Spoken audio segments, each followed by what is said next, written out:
Bonjour et bienvenue dans ce nouvel Instant Guest. Aujourd'hui, on reçoit Fabien. Salut à tous. Fabien Gautron, qui est à la fois kiné et runner. Donc, bienvenue. Est-ce que tu peux en dire un petit peu plus sur toi aujourd'hui ? Alors ouais, ma sœur kinésithérapeute depuis maintenant 20 ans, voire un peu plus. Je suis kinésithérapeute dans le sport. J'ai commencé dans un sport un peu particulier, le football. Bon, voilà, Ok. Pas forcément toujours bien faire. J'ai travaillé au club dijonnais avec le célèbre entraîneur Rudy Garcia, où j'ai fait mes armes. Et puis, j'ai un parcours un peu particulier parce que j'ai été beaucoup attiré vers des dimensions un petit peu comme la médecine chinoise, qui a beaucoup changé ma manière de voir les choses. Et autour de ce qu'on va faire, c'est quelque chose qui a teinté beaucoup mon parcours. Je suis masseur kinésithérapeute dans un cabinet libéral sur Dijon alentour, et puis je suis aussi salarié à mi-temps dans un hôpital psychiatrique. Rien à voir.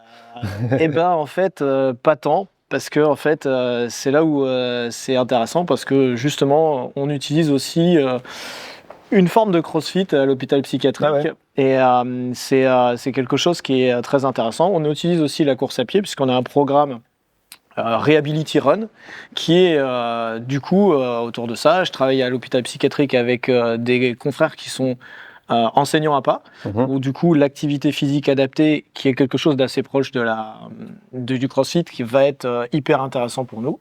À côté de ça, je suis formateur pour Calif, c'est un organisme de formation où je forme des gens, des kinésithérapeutes dans les métiers du sport, et puis spécifiquement aussi autour de la course à pied. Et à côté de ça, je suis papa de 2 enfants, Juliette et puis Maë. T'as le temps pour ça. C'est aussi c'est un gros job, et voilà. Et voilà. Okay. Et t'es pas aussi sur les réseaux sociaux, tu as aussi une page où tu étudies les chaussures, ce genre de choses. C'est ça. En fait, je participe avec un collectif qui s'appelle 4Foot Shoes. Et en fait, c'est un collectif avec des podologues, des pratiquants, des kinés, des ostéos. En fait, on est plusieurs passionnés de la course à pied. Et puis, en fait, on fait confiance aux marques. Mais on va quand même vérifier ce qui s'y passe. Et donc, on teste des chaussures qu'on achète nous-mêmes. C'est hyper important parce que si on veut être objectif, il faut pouvoir... Donc, on achète nous-mêmes les chaussures, on les découpe. On analyse un peu ce qu'il y a dedans, et ça nous permet d'un peu mieux comprendre comment le vilain vendeur de chaussures en fait n'est pas si vilain que ça. Et que clairement en fait aujourd'hui, ce qu'on met sur le dos du vendeur de chaussures en disant ouais il casse les gens et tout, si il cassait les gens et il vendrait plus de chaussures. Donc c'est intéressant. Il est très fort en marketing. Mais même très fort en marketing, aujourd'hui ils produisent de la science qu'on n'est pas capable de faire parce qu'on n'a pas la finance. Et aujourd'hui, ce qu'il faut savoir, c'est juste le billet qui est derrière. Et d'avoir rencontré plein de gens dans ce milieu-là et d'avoir pu échanger avec des fabricants de chaussures, je me suis rendu compte qu'on les diabolise beaucoup, mais parce que en fait, ils ont un outil qu'on ne comprend pas toujours. Et moi, par exemple, aujourd'hui, ça m'a permis d'utiliser la chaussure de course à pied un peu comme je pourrais utiliser un strapping, ou alors les podologues pourraient utiliser une semelle. C'est un nouvel outil pour aider les gens à revenir. Et l'idée, c'est que si tu sais mettre la bonne chaussure à la bonne personne, comme il y a plein de styles de chaussures et qu'il y a plein de styles de bonnes personnes, en fait, ce qu'il faut trouver, c'est le bon agencement. Et pour ça, il faut bien comprendre la chaussure. Toute une partie de mon métier, ça a été de comprendre l'homme, avec un grand H, les hommes et les femmes. Et puis maintenant, je m'intéresse aussi un peu plus à la chaussure, et c'est pour le coup, mettre la chaussure à son pied, c'est intéressant. Tu l'utilises que pour des athlètes, entre guillemets, ou c'est vraiment pour monsieur et madame tout le monde ? Alors, ça m'est arrivé ces derniers temps d'utiliser des chaussures de course à pied plutôt aussi pour monsieur tout le monde. J'ai notamment des gens, par exemple, dans mon hôpital, et dans les hôpitaux, ils ont des problèmes en fait de chaussage parce qu'ils ont les pieds larges. Et en fait, aujourd'hui, une chaussure de ville, tu ne trouves pas chaussure pied large. Par contre, il y a des chaussures de course à pied qui sont faites spécifiquement pour pied large. Donc avant, si tu voulais avoir une chaussure de ville pied large, tu étais obligé de prendre 2 ou 3 tailles en plus. Ce qui fait que tu avais énormément de soucis pour marcher, et ça marchait mieux. Les chaussures minimalistes, etc. Ça a permis avec de développer cette partie-là. Et voilà, et du coup, ça c'est pareil. Du coup, tu me demandais, je pratique aussi la course à pied depuis de nombreuses années. Je suis je peux pas me dire être coureur à pied parce qu'en fait, je m'entraîne pas assez pour être un vrai coureur à pied. Je suis plutôt un coureur d'ultra-endurance. Oui, voilà, le monsieur fait comme des ultras. Hein. Ouais. Et l'endurance et l'ultra-endurance te permet de camoufler un peu ton manque de technique et de vitesse, parce que je suis quand même un peu plus vieux. Mes 2 collègues, ils seraient là, ils se marraient aussi, quoi. Et ils me font souffrir tous les jeudis à des vitesses qui pour eux sont de la récup et qui pour moi est un calvaire. Mais il faut savoir en fait dans le milieu de la course à pied que tu peux aller du sprint à justement l'ultra-endurance, quoi. Donc forcément il y a autant de coureurs à pied que de course à pied, quoi. Donc, tu peux nous expliquer un peu justement les différentes disciplines qu'il y a dans la course à pied? En fait, ce qui est intéressant, c'est que quand tu prends les disciplines de la course à pied, au départ, c'était de l'athlétisme. Ouais, donc en fait, on était vraiment sur des spécialistes qui couraient vite et pas longtemps. Donc il y avait ce domaine de la piste que parfois certains raillent en disant ça sert à quoi de partir d'un endroit pour revenir au même endroit?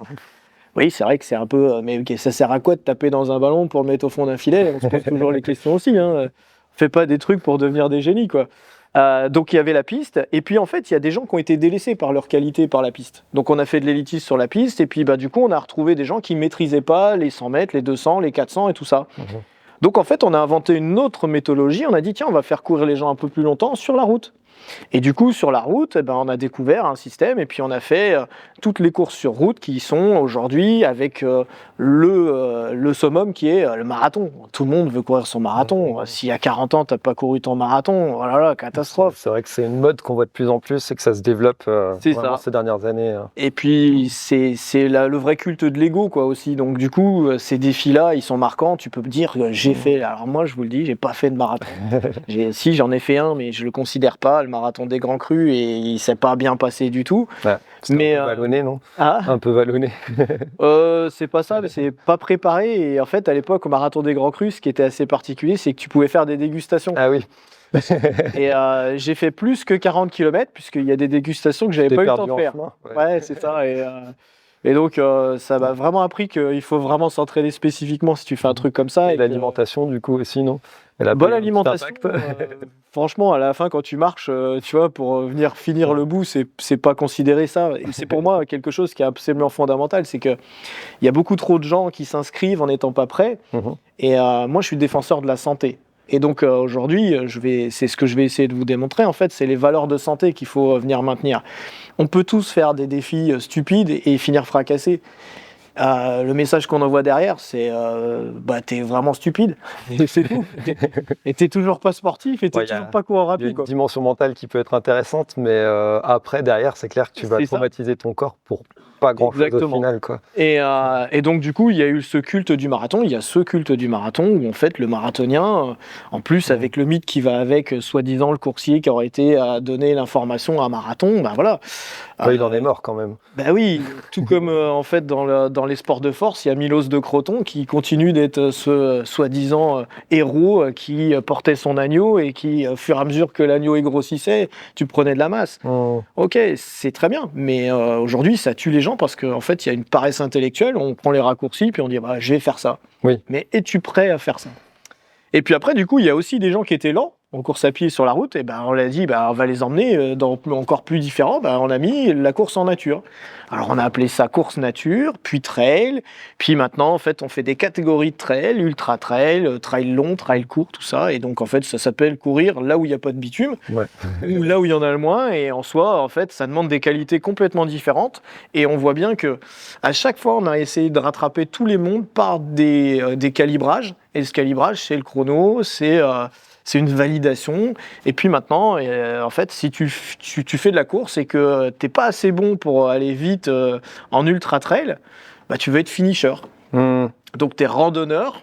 Oui. Parce que tu es randonneur, faut appeler un chat un chat. Oui, après, il y a toujours deux types de pratiques. Tu as la pratique vraiment performance et puis tu as la pratique loisir. Et du coup, par contre... en pratique loisir, la réalité c'est que les gens ne veulent pas donner la vraie thématique à ce qu'ils font, quoi. Donc moi je vois des gens qui se préparent pour l'île de la Réunion autour d'une piste de 400 mètres. Oui. Je trouve ça dommage. Oui, parce que quand ils vont arriver à la Réunion, ils ne vont pas trouver beaucoup de plats. Ça va pas être le même, c'est sûr. C'est ça, donc après il y a tous ces mondes, et je pense que ça correspond à des typicités de personnes, ça correspond à des modes de vie aussi. Donc il y a des gens qui sont formés autour du chrono, ils vont être plutôt se retrouver dans la notion de la piste, de la route. Et puis il y a des gens qui sont plutôt à la dimension en fait de la sensibilité de l'endroit où ils courent. Je fais partie de ces gens-là. Même dans le trail, avant, entre guillemets, les gens étaient plus dans l'idée de finir, pas forcément dans la performance. Et là, vu que c'est en train de se professionnaliser, tu as de plus en plus de gens qui vont vraiment s'entraîner pour la perf autour de ça. En fait, on retrouve ce qu'il y a eu dans le VTT il y a eu quelques années. C'est-à-dire qu'en fait, à partir du moment où tu mets de l'argent, les gens, et je pense que vous savez bien ce qu'il en est aussi autour du CrossFit, c'est une super bannière. Mais à un moment donné, en fait, tu es rattrapé par les dérapages de ça. C'est-à-dire qu'on fait toujours trop vite, trop fort. Et parce que, en fait, c'est aussi un moyen d'obtenir quelque chose qu'on n'a pas. On te vend une aura ou quelque chose dont tu vas bénéficier si tu arrives à le faire, quoi. Moi, je dis toujours, en fait, il y a une raison pour laquelle tu vas faire du sport et il y a une raison pour laquelle tu vas te blesser à ce sport. Et en fait, c'est ce que j'appelle le why. Et en fait, il faut découvrir ça. Et si, en fait, c'est ce qu'on appellera la motivation intrinsèque pour certains. Et du coup, soit tu vas courir pour avoir de la reconnaissance parce que dans le reste de ta vie, tu n'en as pas. Soit tu vas venir développer la motivation intrinsèque parce que tu aimes la domination, c'est-à-dire l'émulation. Ça ne veut pas dire écraser l'autre, ça veut dire j'aime bien me challenger. Ça permet de se dépasser. Ouais. Et puis il y a un autre truc, c'est ce que vous développez beaucoup dans le CrossFit et qui est vraiment, vraiment hyper intéressant, j'ai pu le vérifier ici, c'est la sociabilisation. Des fois, toute une dimension sociale autour, exactement. Partager une même activité. Exactement. Et en fait, la culte du groupe fait qu'à un moment donné, j'ai pas envie d'y aller, mais pour les copains, je vais quand même. Ouais. Et ça, c'est génial. Sauf que du coup, des fois, ça t'oblige à en faire trop. Ouais. Donc trop parce que tu veux trop dominer ou trop parce que tu veux être brillant ou alors tu veux trop voir les copains. Mais du coup, il n'y a que des côtés négatifs. C'est quoi les côtés positifs du run ? Alors, les côtés positifs. Qu'est-ce que ça apporte quand tu pratiques le run si tu le pratiques pas bêtement ? Alors aujourd'hui, en fait, la course à pied, c'est un exercice. Comme en fait, tu pourrais faire du squat, comme tu pourrais faire n'importe quoi, c'est un exercice. Ça a ses qualités propres parce que c'est un exercice coordinatif. C'est-à-dire qu'en fait, il est full body. Tout le corps va travailler. C'est un exercice hyper intéressant parce qu'au niveau du bras gauche, va contrôler la jambe droite. Et ainsi de suite. Donc en fait, si on veut rentrer un peu plus dans les détails, au niveau du système neurologique, c'est hyper riche. Et surtout, c'est basé sur des choses que tu ne maîtrises pas, parce qu'en fait, c'est réflexe quelque part, la plupart du temps. Si je me mets en avant, déjà, je vais me lancer vers une forme de course. Et puis surtout, c'est un exercice où en fait, le monde dans lequel tu vas le faire va rendre cet exercice complètement différent. Je suis sur la route, ça devient un exercice de course à pied sur route, dans le chemin, et ainsi de suite. Puis un autre truc, c'est qu'en fait, au niveau hormonal, c'est extraordinaire. Ça fabrique des endocannabinoïdes pour tous ceux qui n'ont pas les moyens d'acheter du hashish. Et qui trouvent ça pas cher. Voilà. Et puis surtout, pour le coup, on n'a pas d'effet secondaire. À part des courbatures, c'est vraiment le top. Et puis c'est endorphinique. On dit qu'en gros, tu prends ta dose en fait quand tu cours, mais quand tu fais du sport aussi. Enfin, de l'activité physique, parce que le sport, c'est pas pareil pour moi. Mais la dose, c'est la dopamine, la promesse de récompense, donc la dopamine, l'ocytocine, qui est pour la sociabilisation, la sérotonine, c'est parce que quand tu es fier de toi, c'est ce qui va se sécréter, et l'endorphine, parce qu'on a envie quand même d'avoir plaisir à faire cette activité. Est-ce que tout ça, ça t'oblige pas à en faire toujours plus pour arriver à avoir ta dose, justement ? Exactement. Et en fait, c'est là où les comportements addiction sont limites, et c'est là où en fait, nous, on utilise, en fait, chez des addicts, par exemple, à l'hôpital psychiatrique, des addicts à la cigarette, à la coke et tout, tu peux pas leur dire que ça suffit, c'est pas bien, ils le savent. Donc en fait, il faut que tu échanges quelque part une addiction contre une autre. Ouais. Et le plus dur, c'est ce que moi j'ai appris avec la médecine chinoise, c'est d'être dans la voie du juste milieu.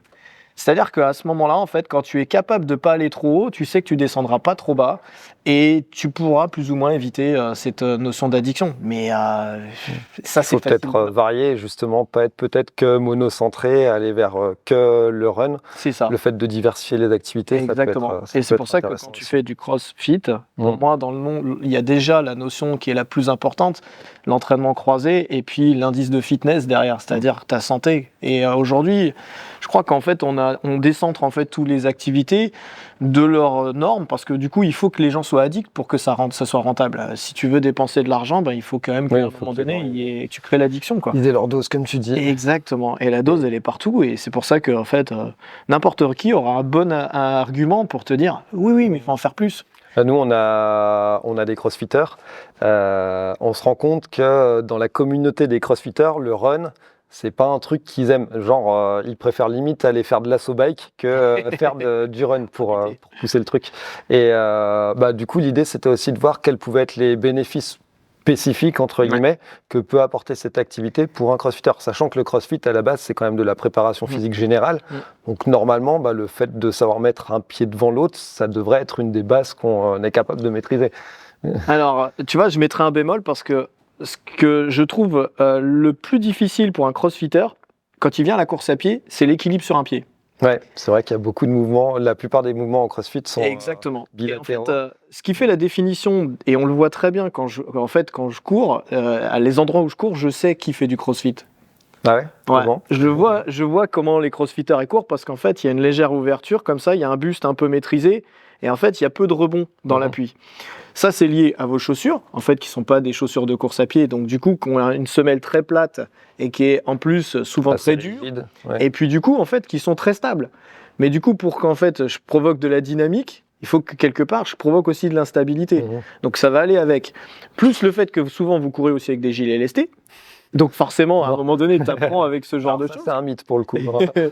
Et puis, il y a un autre truc, c'est qu'en fait, si tu veux contrôler ton système, en fait, plus tu vas tourner ton thorax, plus ça veut dire que tu vas pouvoir mettre d'amplitude dans tes jambes. Mais si tu as un mauvais équilibre unipodal, eh ben, tu vas pas le faire. Tu vas réduire tes foulées et du coup, tu vas avoir des cadences un peu élevées. Nous, dans la course à pied, il y a ce mythe où il faudrait courir à 180 par minute.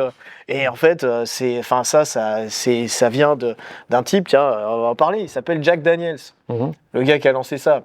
Il faisait pas de whisky, le type. Il était coach, il avait des élites et il s'est rendu compte qu'en fait, les élites, ils couraient autour de ça, 175, 180. Logiquement, plus tu vas vite, plus ta cadence, elle va être élevée aussi. C'est-à-dire que plus tu vas vite, plus tu cours sur l'avant du pied. Plus tu vas vite, plus tu augmentes ta cadence. Et en fait, normalement, tu augmentes la longueur de tes pas dans un premier temps, et après la cadence. Donc c'est hyper important. Il me semblait que tu disais, je crois que j'ai entendu ça dans un podcast où tu intervenais justement, que toi tu utilisais la cadence justement pour limiter les impacts chez les personnes. C'est ça, nous en fait on va utiliser, quand tu veux maintenir les gens en activité en course, en fait tu vas avoir tendance à augmenter leur cadence. Pourquoi ? Parce que comme ça ils font des plus petits pas. S'ils font des plus petits pas, ils sont moins en insécurité sur leurs pas, donc en fait ils sont plus stables quelque part, et du coup en fait comme ils restent moins longtemps au sol, il y a moins de dégâts. Mais attention, ça c'est j'ai mis la poussière sous le tapis, j'ai pas corrigé les gens. Si tu fais que ça, au fur et à mesure quand tu veux vouloir augmenter ta vitesse et puis que tu es déjà à 180 par minute à 10 à l'heure, comment tu vas faire pour aller à 15, 20, 25 à l'heure, sachant que tu peux que augmenter ta cadence. Oui, ça va être compliqué. Oui. Bah oui, et donc on a des gens qui ont dit il faut 180, puis maintenant on a des problèmes liés à ça. C'est-à-dire qu'en fait, les gens sont de plus en plus faibles. Les ischios sont de plus en plus faibles, les psoas sont de plus en plus faibles, et en fait derrière, tu as toujours les dégâts qui vont avec. Augmenter la cadence, c'est une bonne stratégie de décharge. En fait, si tu veux, quand tu augmentes la cadence, une cadence basse, ça a tendance à blesser plutôt ton genou, ta hanche et ton dos. Et puis une cadence haute, plutôt ton mollet, ta cheville et ton pied. Donc si j'augmente la cadence, je vais vers le pied, et donc ça décharge ton genou. Et si je vais en fait ralentir, ça va décharger ton mollet. Donc en gros, je t'ai fait croire que tu étais mieux. Mais sur le moment... En termes de ressenti, quoi. Ben oui, parce que c'est le facteur nerveux. Et du coup, l'équilibre unipodal, ce qui est hyper important, c'est que si tu n'as pas la capacité de passer d'un pied à un autre, il y a une phase de vol, donc l'équilibre général, plus l'équilibre unipodal.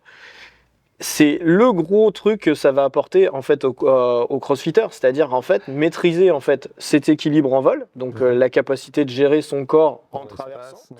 Et puis du coup, parce que même quand vous avez des mouvements de tronc avec le haut du corps, c'est souvent à deux mains. Et toi, tu es bien placé pour savoir qu'on en a besoin aussi quand on fait du ninja.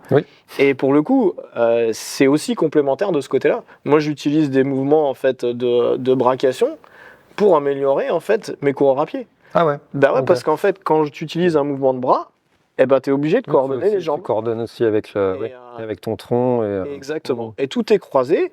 Et en fait, tu es obligé de venir chercher les schémas fonctionnels. Et les schémas fonctionnels, ils sont là partout.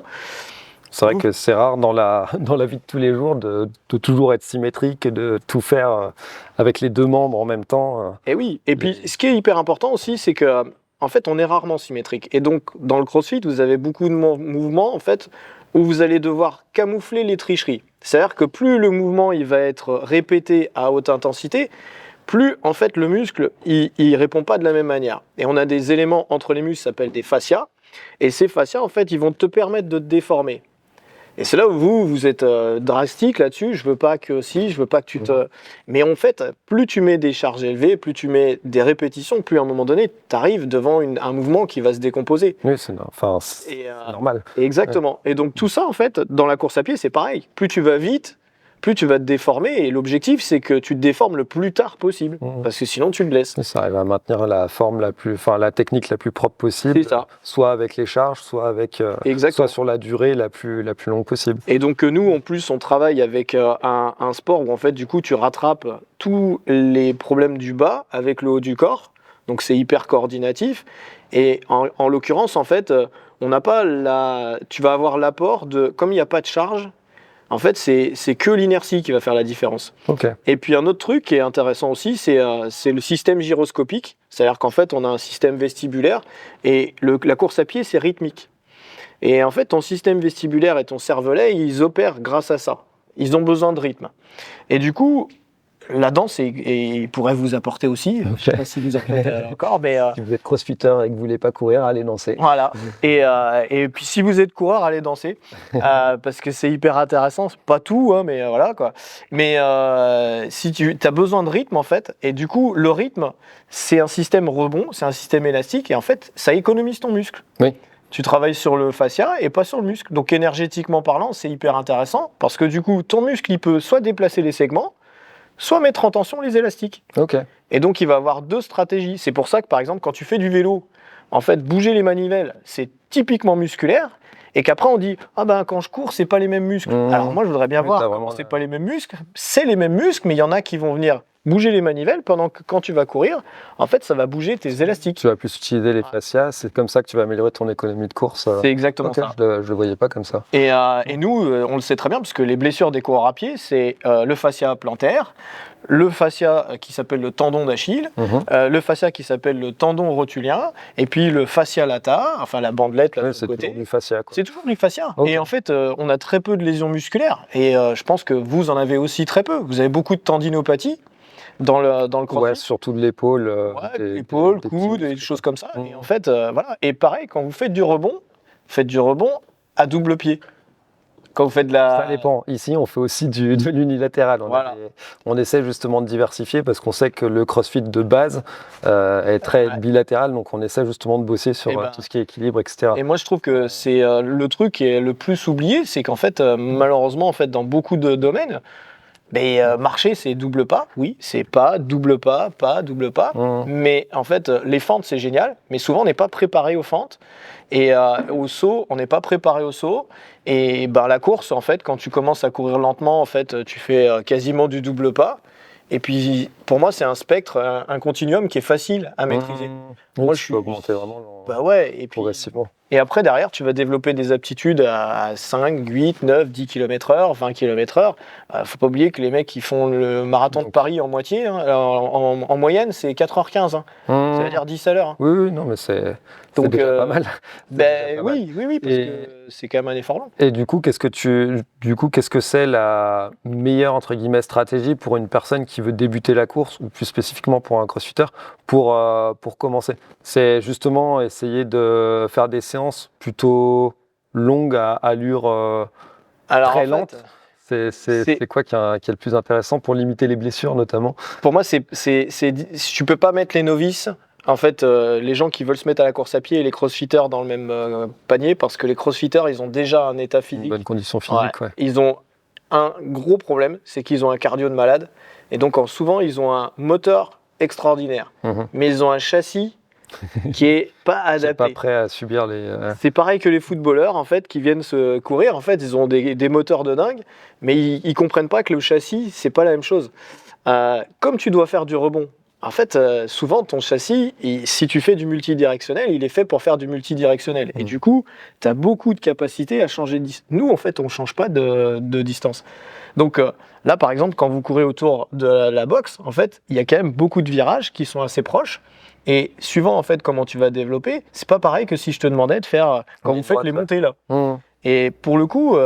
le novice, lui, il a besoin d'apprendre à venir travailler lentement pour fabriquer des structures adaptées à encaisser l'élasticité. Donc, il doit apprendre le rebond.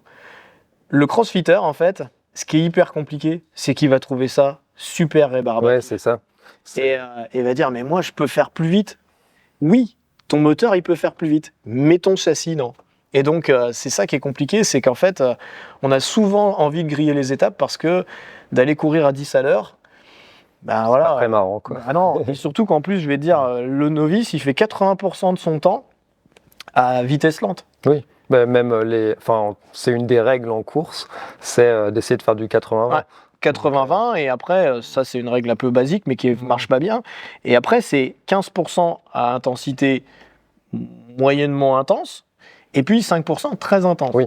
Et la majeure partie des gens, ils sont au-delà des 5%. Intense. Non, ils n'arrivent même pas aux 5% très intense, et ils sont au-delà du moyennement intense. Parce qu'en fait, ils sont tellement grillés à courir pas assez lentement, qu'en fait, ils ne savent pas monter dans les très hautes intensités. Et donc, ils n'ont pas la bonne coordination pour courir vite. Et donc, au final, ça fait... Aujourd'hui, il ne faut pas se voiler la face. Les élites sont de plus en plus forts, mais le troupeau, c'est-à-dire les gens en fait, qui sont au milieu, sont de plus en plus faibles. Ah ouais. Tu penses que le niveau global, du coup, il diminue? Oui. Bah, même si tu as une élite qui... C'est pas moi qui le dis, c'est les statistiques des chronos qu'on voit dans les compétitions. En fait, on voit qu'aujourd'hui, en ayant plus de monde... Oui, mais c'est ça, tu as aussi beaucoup plus de personnes qui participent. Donc, tu as aussi beaucoup plus de personnes qui ne sont pas entraînées, entre guillemets, qui viennent sur les compètes. Ce qui m'inquiète plus, c'est que si tu étais juste en santé, on ferait mieux. Aujourd'hui, un 5 km, la base, c'est 36 minutes pour les femmes et 31 minutes pour les hommes. Ok, c'est déjà... Et ben, quand tu vas faire ça autour de toi, tu vas dire « Ah ouais, mais là, c'est lent ». Et oui, le niveau de la santé de la population mondiale a vraiment baissé. Oui. On l'a vu en 2020, hein. Je ne vais pas faire polémique, mais aujourd'hui, si on est attaqué par la grippe, c'est pas normal, quoi.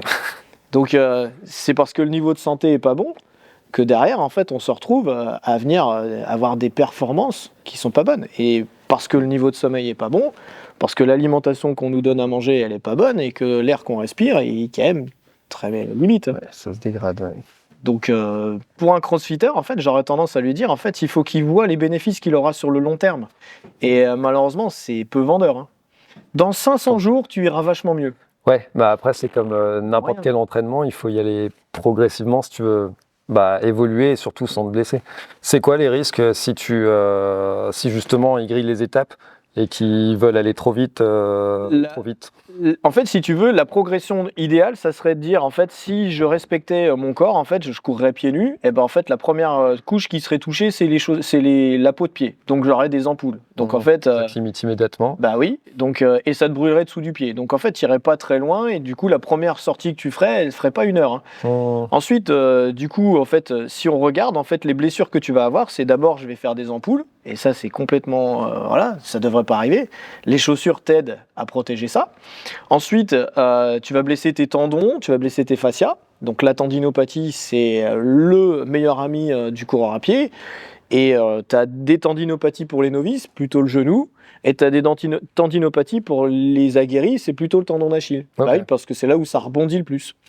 Ça dépend de l'attaque, de leur technique, ou c'est à cause des impacts qui vont être de plus en plus forts. En fait, ça dépend des ressources que tu as à ta disposition. En fait, plus tu vas mettre de la vitesse et de l'intensité, avec des volumes à intensité, et plus en fait tu vas aller chercher de l'économie énergétique. Okay. Donc tu vas moins solliciter ton muscle et tu vas essayer de garder une même vitesse. Donc les tendons, en fait, celui qui renvoie le plus, c'est le tendon d'Achille, et c'est pour ça qu'en fait c'est celui-là qui, chez les élites, est le plus touché, quoi. Si tu vois un tendon d'Achille chez quelqu'un qui n'est pas élite, soit il faut regarder comment il court, et souvent c'est pas très rebondi, soit il faut aller regarder dans son assiette, ou alors... alimentation inflammatoire. Ouais, et puis souvent il est capable de manger avec un petit sac à côté de lui où il s'arrête à un drive. Ok, je comprends. Tu vois et ça, voilà, en fait, inflammatoire c'est normal, mais quand ça reste inflammatoire, c'est pas normal. Oui. Ça veut dire que tu l'as pas éliminé.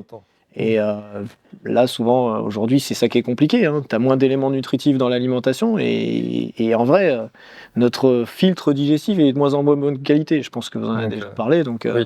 Et du coup, pour toi, la meilleure chose pour limiter les blessures, c'est d'abord commencer doucement et ensuite l'alimentation. Enfin, tout ce qui est, l'hygiène de vie va avoir plus d'impact pour toi sur les blessures que l'entraînement en lui-même ou alors, ou pas? Moi, personnellement, là où je vois la blessure, en fait, fait, elle arrive si en fait un élément de ta vie est démesuré. En fait, il faut s'appuyer sur notre niveau de santé. Si je suis en santé, tu me mets n'importe quelle stimulation, je progresse. Si je suis en mauvaise santé, tu me mets la même stimulation, je me blesse. Et pour moi, le fondamental, en fait, c'est de respecter les règles basiques de l'hygiène de vie normale. Donc, c'est le sommeil, 6-8 heures de qualité. Et donc, quand je dis de qualité, ça veut dire que tu dois te lever plus ou moins à la même heure. Et ouais, c'est ça. Sans et puis, réveil de préférence. Oui, mais alors avec le travail, c'est compliqué. Mais en tout cas, ça t'oblige à te coucher à une certaine heure. Et puis surtout, tu dois rêver. Parce que, en fait, dans le sommeil, on sait qu'il y a 2 types de sommeil. Et le sommeil, en fait, paradoxal, va être le sommeil où tu rêves. Et donc, on s'en fout de quoi tu rêves. Mais en tout cas, c'est hyper intéressant en qualité. Après, il va être hyper important que tu aies un apport nutritif en quantité et en qualité, ça serait mieux. Correct par rapport à ce que tu fais dans la vie de tous les jours.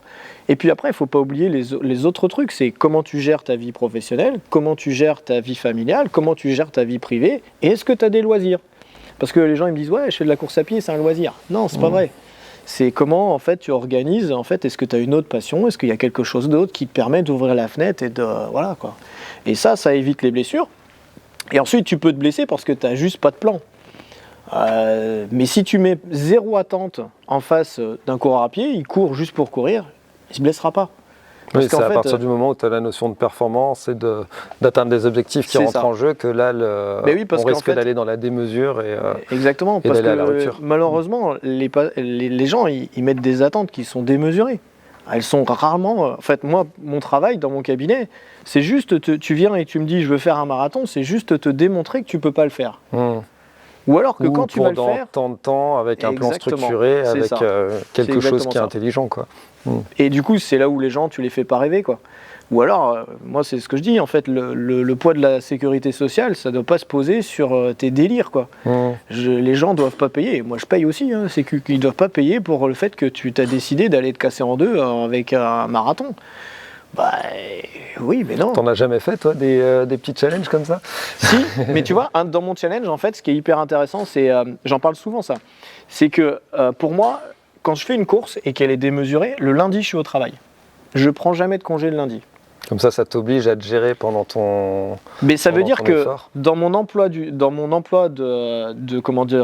toutes mes ressources, en fait, je me dis, il faut quand même pas que tu oublies que la ligne d'arrivée, en fait, elle est lundi matin quand tu vas pouvoir être en bonne santé et en bonne forme devant les gens pour venir non pas leur dire écoutez, moi j'ai fait le con ce week-end, je suis incapable de faire quoi que ce soit. Lundi, je viens pas bosser quoi. Vous démerderez avec vos problèmes. Ouais, t'assumes tes conneries quoi. C'est ça, et puis surtout si tu vends un truc, il faut quand même que tu sois crédible vis-à-vis de ça. Je peux pas me permettre de dire il faut pas faire ci, il faut faire ça. Je vous suggère parce que je dis pas faut le faire ou faut pas le faire. Je vous suggère de le faire ou de pas le faire. Et puis moi, je suis comme ça quoi. Donc c'est un peu le leitmotiv que je me donne.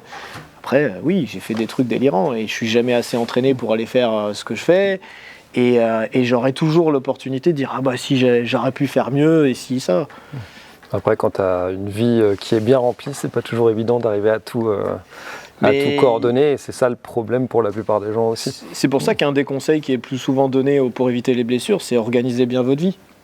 Et si tu organises bien, en fait, tu pourras jamais te dire j'ai pas le temps de. Puis recentrer ses objectifs en fonction de justement de ses disponibilités. Vérifier être sûr quand on se donne un objectif qu'on va avoir les moyens de bien le préparer et de le faire sans se mettre en danger. C'est ça.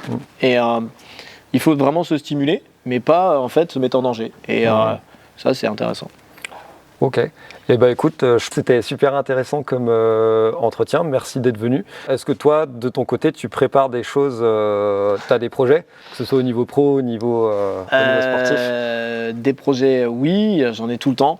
Et par contre, justement, dans le domaine de l'organisation de vie, c'est ça qui est hyper important. Je fais jamais tous les projets en même temps. Donc c'est soit j'ai un projet professionnel, soit j'ai un projet familial, soit j'ai un projet sportif. Là, je prépare juste des petites balades avec les copains. Donc, des balades de 150 km ou des balades de 10 km? Là, on reste un peu plus. Là, ça sera 60-70 km dans les Alpes au mois de septembre. Après, on organise une course avec la Chartreuse du coup, et c'est hyper important pour moi parce que le but c'est de faire connaître la santé mentale et les bénéfices de l'activité physique sur la santé mentale. Donc le 13 octobre, on vous attend tous à la Chartreuse, et du coup avec Pierre Terzi qui va être notre parrain.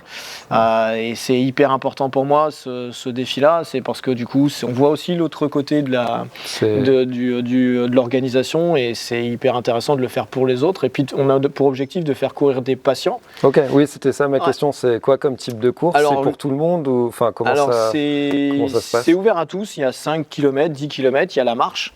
Et puis il y a une conférence le jeudi soir où on va être au STAPS et on va faire une grande conférence où j'interviendrai aussi. Pierre Terzi va intervenir, France Mouret pour ceux qui connaissent. Et donc pour parler des bénéfices de l'activité physique pour la santé mentale. Okay. Et puis après on fait une course. L'objectif c'est pas de remplir 1000 personnes parce qu'on est un petit comité, et l'idée c'est d'aller courir dans la Chartreuse pour faire aussi démystifier ce que c'est que le site. Donc ça se passe vraiment dans le bâtiment. Ouais, en fait on est dans le parc et puis on va un peu autour du lac et puis on revient, et l'idée c'est de faire aussi comprendre aux gens que la folie, c'est pas ce qu'on croit, quoi. On est tous un peu dingues déjà, et quand vous finissez n'importe quelle compétition, il y en a plein qui disent c'était un truc de ouf. Mais pas ouf comme moi alors. et voilà, c'est hyper important ça. Ok. Et super. Si jamais vous savez pas quoi faire, c'est quoi la date ? Le 13 octobre. Ouais. Voilà ce que où vous pouvez aller. Merci à tous si vous nous avez suivis jusque-là. On espère que cet épisode vous aura plu. N'oubliez pas de mettre un j'aime et de vous abonner à la chaîne. Et puis on se dit à bientôt pour une prochaine.